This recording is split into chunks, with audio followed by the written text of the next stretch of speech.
श्रीराम. सद्वस्तू साध्य करून घेण्याचा उपाय सत्संगती. एखाद्या दारूबाजाप्रमाणे विषयी मनुष्य वागत असतो. त्याला सगळं कळतं पण वळत मात्र नाही.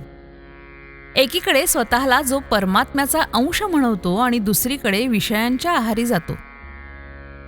भक्तीशिवाय सर्व काही वाया आहे. संतांजवळ राहावं आणि भक्तीचं साधन करावं. आपल्याला काही करायचं उरलंय असं जे वाटतं ते वाटू लागत नाही, म्हणजेच साधनात प्रगती झालीये असं समजावं.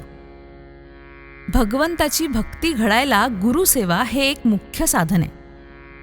जो शिष्य आज्ञा पाळतो त्याला भेटणं गुरुला भागच पडतं. वास्तविक गुरु मनात काही इच्छाच येऊ देत नाही, म्हणून कामधेनूपेक्षाही गुरु श्रेष्ठ आहे. अत्यंत तळमळीशिवाय भगवंताचा योग शक्य नाहीये.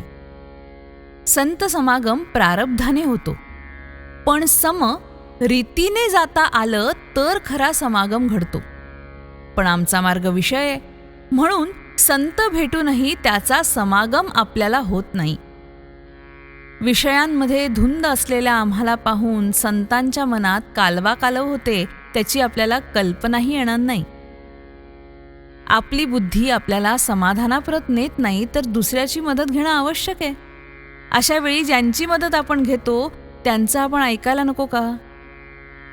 भगवंताच्या जिज्ञासेचा मार्ग आक्रमायला संतांनी सांगितलेलं आहे. संतांना जिज्ञासा मूळचीच असते, आपल्याला ती नाही म्हणून ती उत्पन्न करणं भाग आहे. काही केल्याशिवायच सद्वस्तू साध्य करून घेण्याचा उपाय म्हणजे सत्संगती. सत्संगती अति अपूर्व काम करणारी आहे. ज्याचं भाग्य थोर असेल त्यालाच ती लाभेल. मनुष्य एकदा भोवऱ्यात सापडला तर त्याला बाहेर काढण्याचे 2 मार्ग आहेत. एक मार्ग असा की दुसऱ्या चांगल्या पोहणाऱ्याने त्या भोवऱ्यामध्ये उडी मारून तो फोडायचा आणि बुडत्याला बाहेर ओढून काढायचं, पण यासाठी शक्ती लागते. दुसरा मार्ग असा की आपणच भोवऱ्यामध्ये बुडी मारून तळाशी जायचं आणि खालून बाहेर निघायचं. विद्वत्ता ही त्या भोवऱ्यासारखी आहे. वर वर पाणी फिरत असलं तरी तळाशी ते संथ असतं. तसंच जे लोक वरवर विद्या शिकतात ते वादाच्या आणि मतांतरांच्या चक्रात अडकतात, पण जे खोल तळाशी जातात त्यांना खरं ते काय आपोआप कळतं आणि ते सगळीकडेच एकच असतं.